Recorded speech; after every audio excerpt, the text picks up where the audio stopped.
In politics, as in literature, when the narrative begins to unravel, a desperate author tries to resurrect old plot lines in the hope of recapturing former glories. So Putin, in the twilight of his imperial fantasy, or the Putin puppeteers, has reached into the darkest chapters of Russia's history and plucked out the figures of Joseph Stalin, not as a warning, but as a model. Puppeteered itself into marble in one of the rather wonderful railway stations around Moscow, and the dangerous re-Stalinization of Russia, the neo-imperial myth of Novorussia, and the growing but largely unspoken rebellion against the personal cost of blind loyalty to Putin's regime.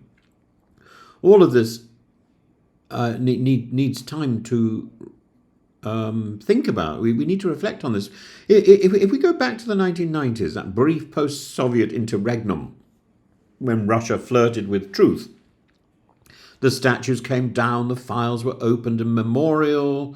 Now Band began documenting the gulags, the purges, the grotesque machinery of a state that enslaved its own. Even under Khrushchev, there had been attempts at de-Stalinization, but it was in the Yeltsin years that Russia dared to look itself in the eyes. But from 2000 onwards, with the ascension of Vladimir Putin, that honest reckoning was reversed. The archives were closed, historians were hounded, Stalin, once unpersoned, began to reappear on textbooks, in museums, and crucially in the national curriculum. And now, in 2025, we see the grotesque parody of patriotism. Stalin as the nation builder, the wartime leader, the iron-willed father. No mention of the genocidal Golodomor, the mass deportations, the penal battalions, or the use of psychiatry to crush dissent.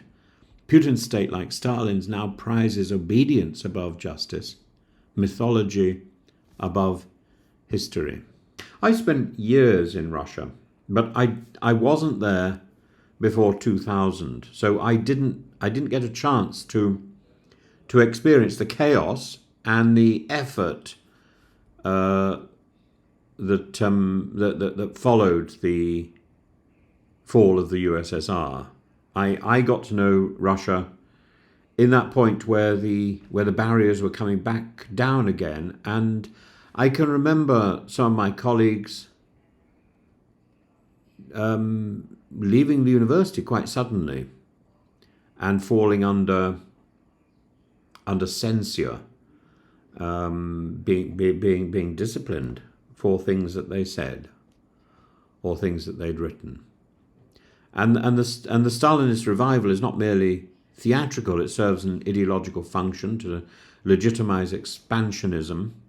And Putin's obsession with Novorussia, the Tsarist era term for the southern Ukrainian lands annexed by Catherine the Great, it's no nostalgic indulgence, it's the scaffolding of his military strategy.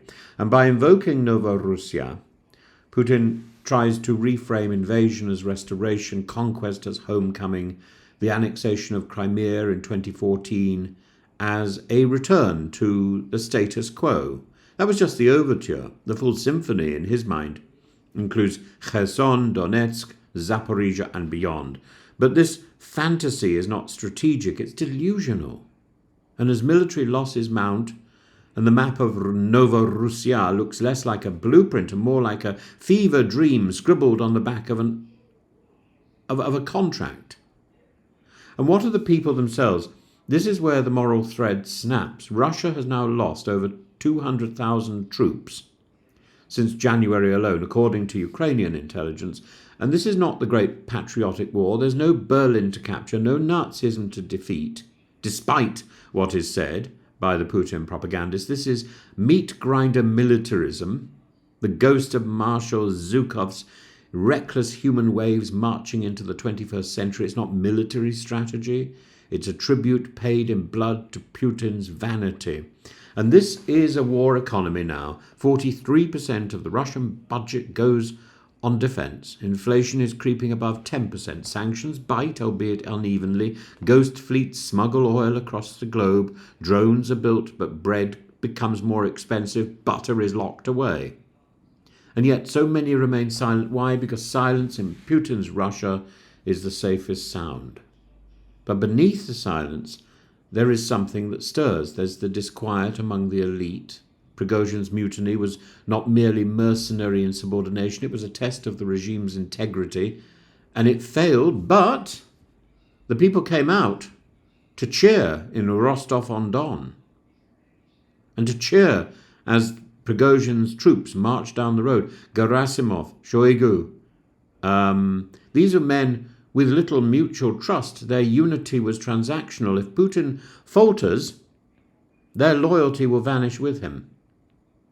And age betrays them. These men are in their 70s. They are Soviet apparatchiks in digital times, ruling a country they no longer understand.